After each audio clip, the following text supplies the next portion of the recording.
Okay. So the first thing you're going to do once you're in Inkscape is go to your document properties, and you want to make sure that this is the right size. You can go with, you can either type in the 18 by 24 inches, or you can go just with A2, but make sure that it's landscape so that it's oriented properly, and that will save you all kinds of time.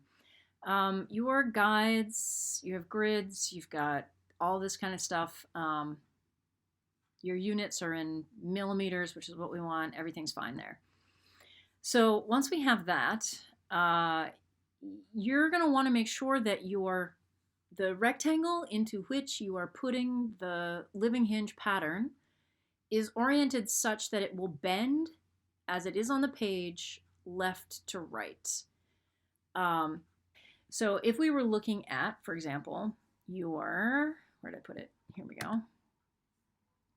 Your plan, right? I can make this a little bit bigger.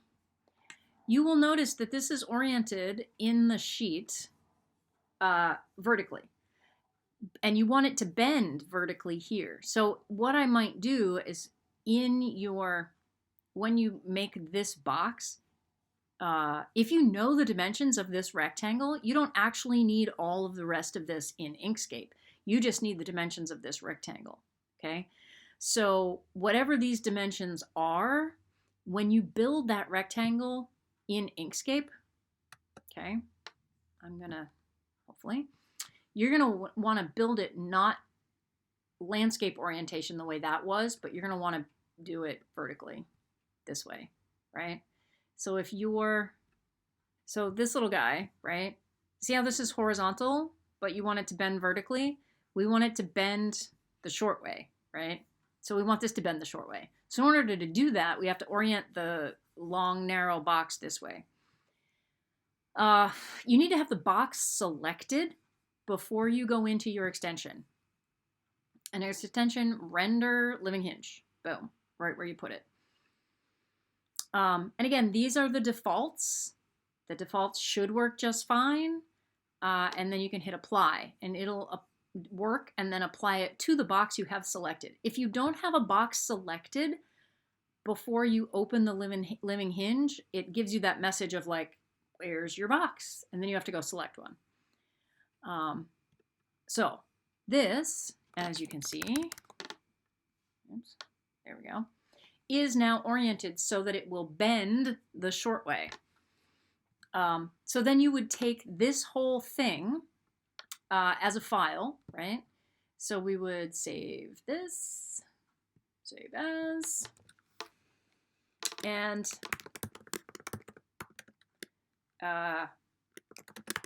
whatever you're going to call it. You can do it as an SVG file, is your best bet. Oops. Inkscape SVG. You can also do a plain SVG. It doesn't really matter, but an Inkscape SVG is fine. Then when you go to open this in Illustrator, okay, let's do part 2 here.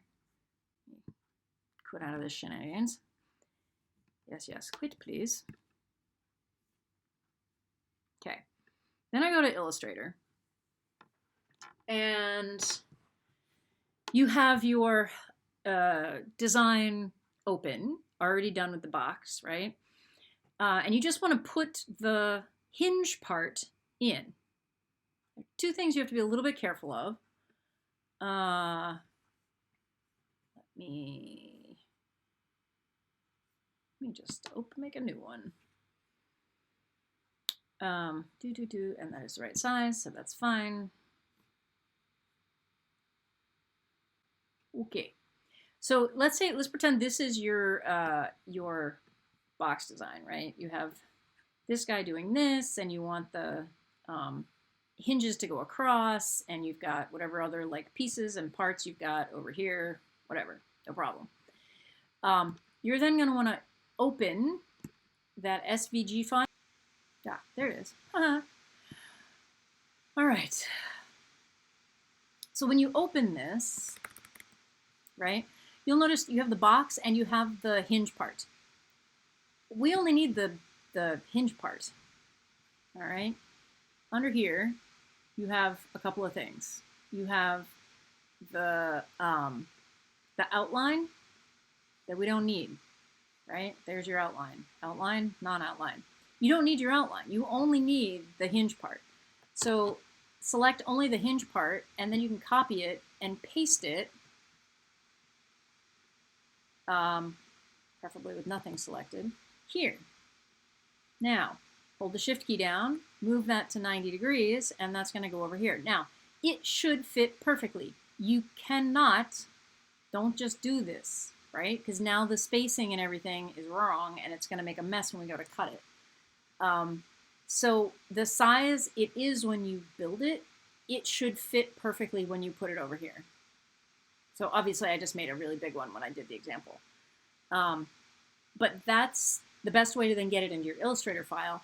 And the other thing to think about is when you put this here, you want to make sure that your horizontal cut paths go out the edge of your, right, over the stroke line that you're dealing with, or right up to it, right?